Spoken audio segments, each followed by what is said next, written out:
What do you mean, man? I mean, just cause the bass didn't cost that much for the sound of it? Come in here, man. What do you mean you got somewhere to go? No, come here. All right, listen. I'm gonna prove something to you. All right, check out the next video I put up.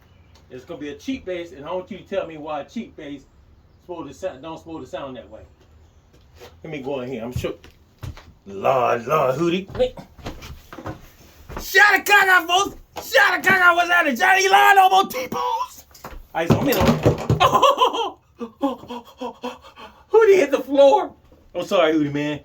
I'm sorry, bro. You can get back up here. Hootie. He must have wanted to fly or something. Anyway, look. Today, we're going to talk about why should a cheap bass sound like that?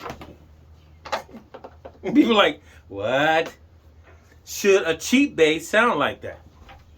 And people like, yeah, man, I don't blame on cheap basses, man, because, you know, they sound, you know, they sound crazy, bruh. Yeah, you can say what you want. This is a first act.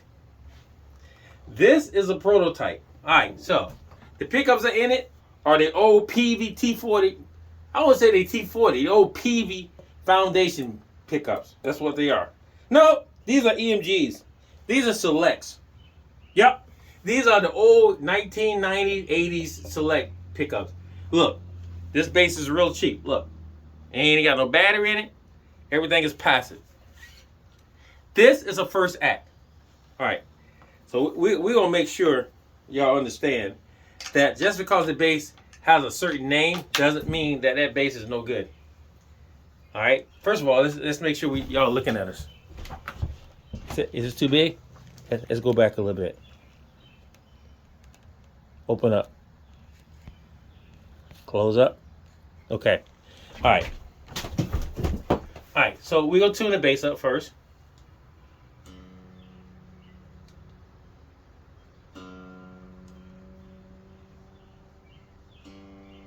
If a bass will tune up and stay tuned, cheap or not cheap, it's a cool bass.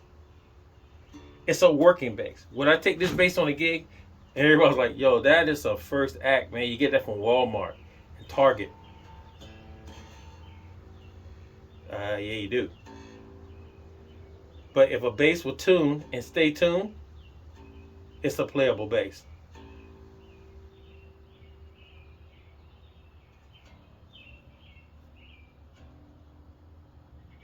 Now this bass been sitting in my shop in the corner. Look, it ain't hurt nobody messing with it. So we're gonna turn this amp on. We're coming through the SWR LA12. All right, we got everything at around 10 o'clock. Everything on this bass is at 10 o'clock. All right, the bass has a volume. All right, and then it has a volume, a blend. No, volume. Tone. Now the tone has 1, 2, 3, 4, 5, 4. It has 4-way switch. And then it has an extra tone knob to soften it up even more or brighten it up even more. All right, so we're going to leave that down. All right, first of all, we're going to start with the rear pickup.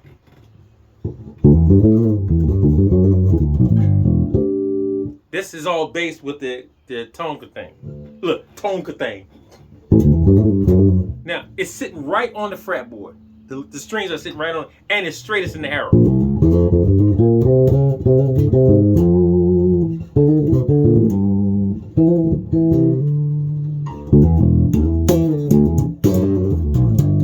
Listen at the tone of this thing.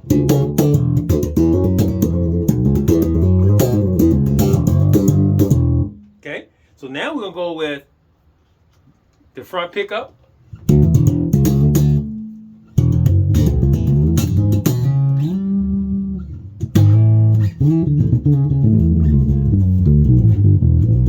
I know you're in shock right about it. They're like, yo, he got something else in that bass. No.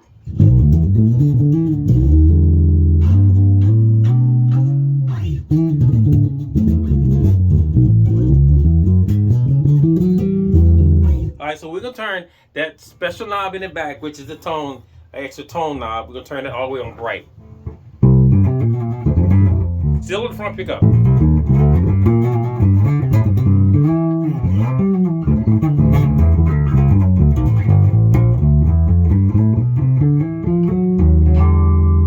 Both pickups.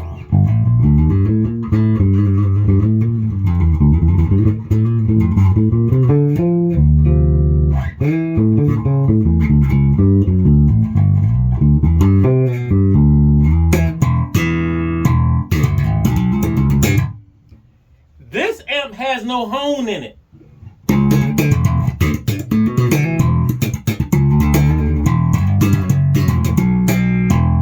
Now, we're going to go to the control knob back here. And we're going to turn it to the next level. This is a tone monster that's in here. A passive tone monster. Next setting.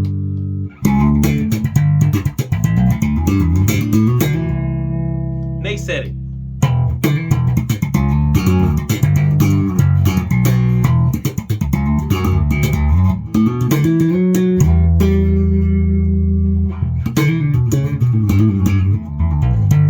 Going back down.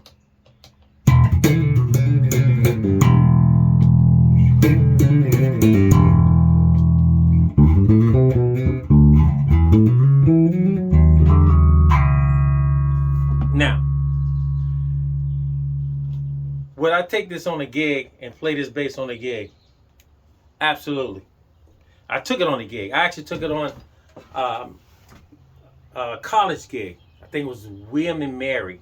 I took this at the College of William and Mary, and I took this bass to the gig and played it with my upright. Now, this is what people call a $35 bass, $20 bass if at the most, $25. All right, look at it. People ain't gonna like the way it look. It ain't got no back on it, and if it had a back on it, people that name right there will shy you away from even thinking about picking it up and using and carrying it on a gig, because you're afraid that somebody gonna say something like, well, "Boy, what you got in your hand and why?" And the question is why. It's a bass. So my thing is, it ain't about the name, baby. It's about the sound. If that bass is giving out the sound I want to hear, I'll play it. Play it on any gig I have to play it on. You can sit there and laugh all you want to, but it's what you hearing coming through that amp that bass is producing that's going to freak you right out. Straight off the bat. So, does a cheap bass sound cheap?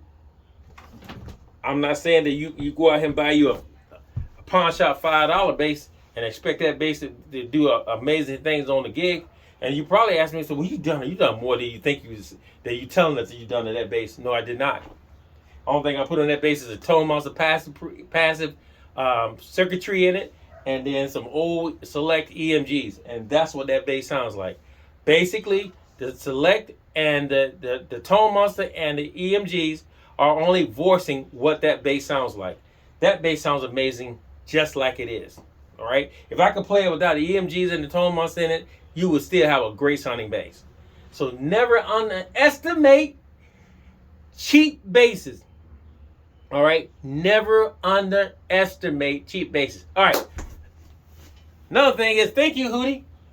Another thing is, please keep praying for the Hobo Depot. We pray for y'all every day, every morning, and please keep us in your prayer. Definitely, the Queen and I, please keep our house in prayer, because we need it.